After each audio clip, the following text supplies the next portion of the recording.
नमस्कार दोस्तों, स्वागत है आपका मेरी जीके की पाठशाला में और मैं पढ़ा रही हूँ आपको कंप्लीट इंडियन पॉलिटी। तो दोस्तों, जैसा कि हम पढ़ रहे हैं इंडियन पॉलिटी, और इंडियन पॉलिटी में हम क्या पढ़ रहे थे? राज्य के नीति निर्देशक तत्व या सिद्धांत। तो उन्हें पढ़ने से पहले आज का सुविचार सुन लेते हैं और फिर हम अपनी क्लास को शुरू करते हैं। तो आज का सुविचार क्या है कि रख हौसला वो मंजर भी आएगा, रख हौसला वो मंजर भी आएगा, प्यासे के पास चलकर समंदर भी आएगा। थक कर ना बैठ ए मंजिल के मुसाफिर, मंजिल भी मिलेगी और मिलने का मज़ा भी आएगा। मतलब आपने थक कर नहीं बैठना है कि हमें तो सफलता मिल ही नहीं रही है, कुछ काम हमारा हो ही नहीं रहा है। दोस्तों, अगर आप कोशिश भी कर रहे हैं तो आप कोशिश करते रहिए। अगर आप कोशिश ही नहीं करेंगे तो क्या मिलेगा? कुछ भी नहीं मिलेगा। अगर कोशिश करते रहेंगे तो एक उम्मीद तो है कि कभी तो हमें सक्सेस मिलेगी, और थक हार कर अगर बैठ गए तो हमें कुछ भी नहीं मिलेगा। इसलिए हमेशा कोशिश करते रहनी चाहिए। अब अनुच्छेद 36 में क्या बताया था? राज्य की परिभाषा। राज्य क्या है? कोई उत्तर प्रदेश, मध्य प्रदेश ये राज्य नहीं है। सरकार को कहा गया है राज्य। तो राज्य की परिभाषा दी गई है अनुच्छेद 36 में। अनुच्छेद 37 में क्या दिया गया है? डीपीएसपी गैरवाद योग्य है। मतलब इसके जो भी निर्णय हैं उनके खिलाफ हम न्यायालय में नहीं जा सकते।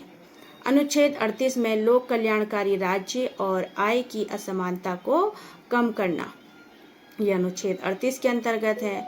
अनुच्छेद 39, ठीक है, स्त्री पुरुष सभी के लिए समान कार्य के लिए समान वेतन होना चाहिए, ये अनुच्छेद 39 में है।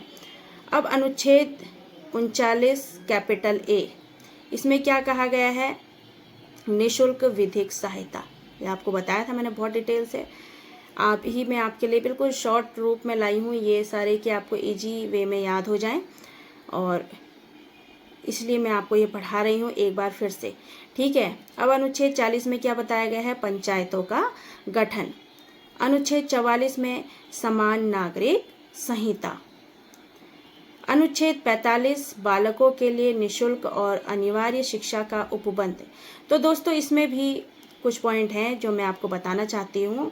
अनुच्छेद 45, इसमें बालकों के लिए निःशुल्क और अनिवार्य शिक्षा का उपबंध था, और इसमें क्या कहा गया कि राज्य का कर्तव्य है कि वह 14 वर्ष तक के बालकों के लिए निःशुल्क और अनिवार्य शिक्षा उपलब्ध कराए। लेकिन 82वां संविधान संशोधन 2002 आया और उसमें 21 कैपिटल ए मौलिक अधिकार जोड़ा गया, और इस अनुच्छेद में क्या कहा गया कि सरकार जो है 6 से 14 वर्ष के बच्चों को निःशुल्क और अनिवार्य शिक्षा देगी।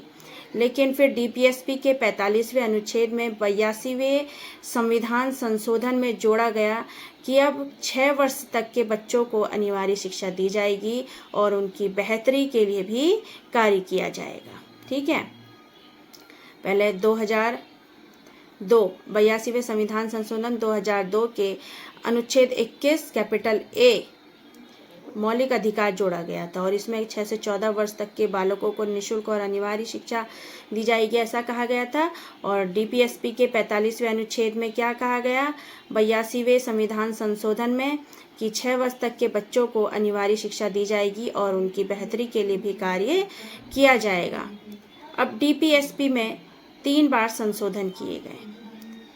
एक है 42वां संविधान संशोधन 1976, और इसमें 39 कैपिटल ए, इसमें निःशुल्क विधिक सहायता की बात की गई है।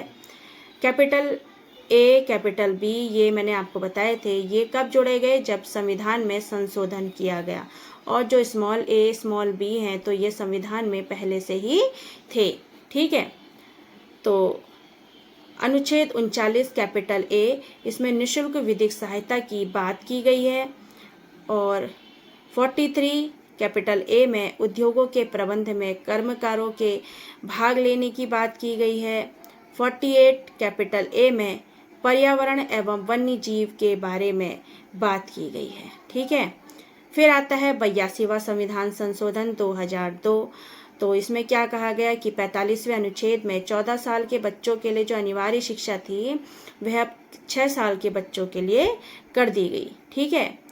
फिर 97वां संविधान संशोधन 2011, इसमें अनुच्छेद 43 कैपिटल बी में सहकारी समिति के बारे में बात की गई है। संविधान का भाग 5, ठीक है। अब क्या आता है संविधान का भाग, अभी हमने 4 पढ़ा था, राज्य के नीति निर्देशक तत्व। अब हम क्या पढ़ेंगे, संविधान का भाग 5, और इसमें क्या किसके बारे में बात की गई है, संघ के बारे में बात की गई है। और अनुच्छेद 52 से 151 तक संघ के बारे में वर्णन है। अब संघ का संबंध किससे है, केंद्र सरकार से है। और इसके अंतर्गत कौन आते हैं, संघ की कार्यपालिका, संघ की विधायिका, उच्चतम न्यायालय और कैग, ठीक है। संघ की कार्यपालिका के अंतर्गत कौन से अनुच्छेद आते हैं, 52 से 78। संघ की विधायिका के अंतर्गत कौन से अनुच्छेद आते हैं, 79 से 123, ठीक है, 89 से 123।